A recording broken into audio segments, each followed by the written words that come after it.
feel like for this set, I need like a spotlight, an elegant turtleneck, a cigarette. I stopped smoking cigarettes, so I know it's kind of weird. I stopped smoking cigarettes, stopped drinking, but cigarettes was like hard to stop drinking, to stop smoking. But I don't know, it's kind of weird because like I never had any great. Remember the time we smoked cigarettes? Like there's no stories I had that started like that. But I got plenty of drinking stories that started like that. But I don't know, it's kind of weird. But I know I had some black guy drinking time, which is I kind of think is like a rich man sport, a rich black guy sport. And I really can't afford it, but I do it anyway sometimes. And I was thinking about my childhood, and it's funny. My mom really tried, man. She really tried with me.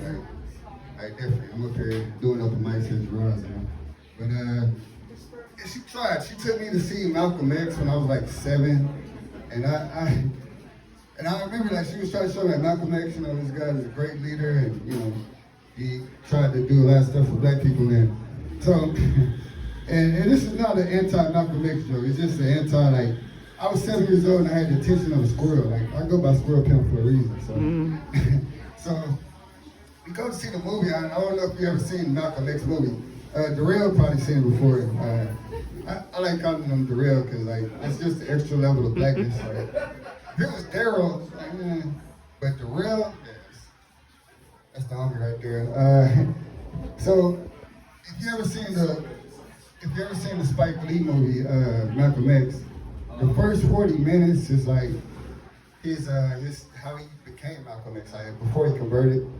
And so I fell asleep in the first 40 minutes before he actually became Malcolm X. And my main takeaway was that he was robbing people and like sleeping with white women. So I don't know, like we went to school and he asked me about it, and I was like, I don't know why this guy, I guess that's why he got killed, sleeping with white women back in the day, And it wasn't until we had a school project that I learned like all this great stuff and great speeches and stuff like that. And I remember seeing it and I was like, man, Detroit Red did all that? That's a good job. All right,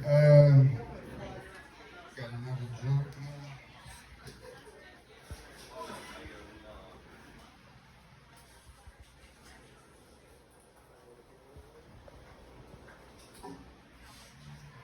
Oh yeah, I saw a report that said millennials are smarter than Gen Z, and they're like the first generation that's like less cognitively, like capable than the predecessors.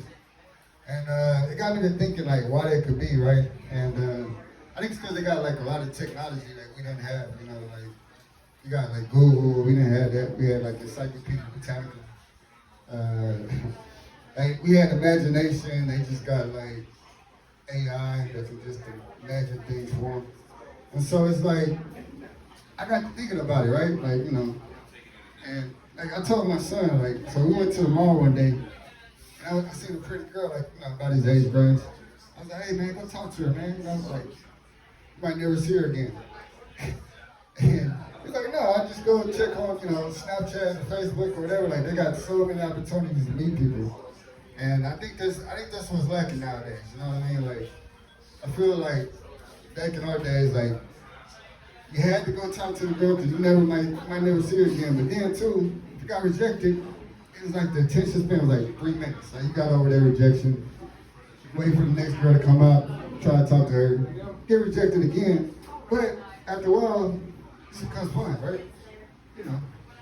It's like, I got a fan page, that's what I don't get rejected, I get it. But yeah, it's just something I had thought about. Another thing I was thinking about when I had some black guy thinking time was, I don't like when people use big words to kind of like hide what they really mean. Like, I remember when Jada Pinkett Smith was like, she had an entanglement when she cheated on Will Smith, and I'm like, all right. Basically, this is the PG-13 mic, so I can't say exactly what I want to say. But yeah, it's like, come on, man. Like, it's like me on a job application, I put adult recreational fun provider. I saw weed. So, I gotta do it. All right, that's it. That's all one time. Thank you.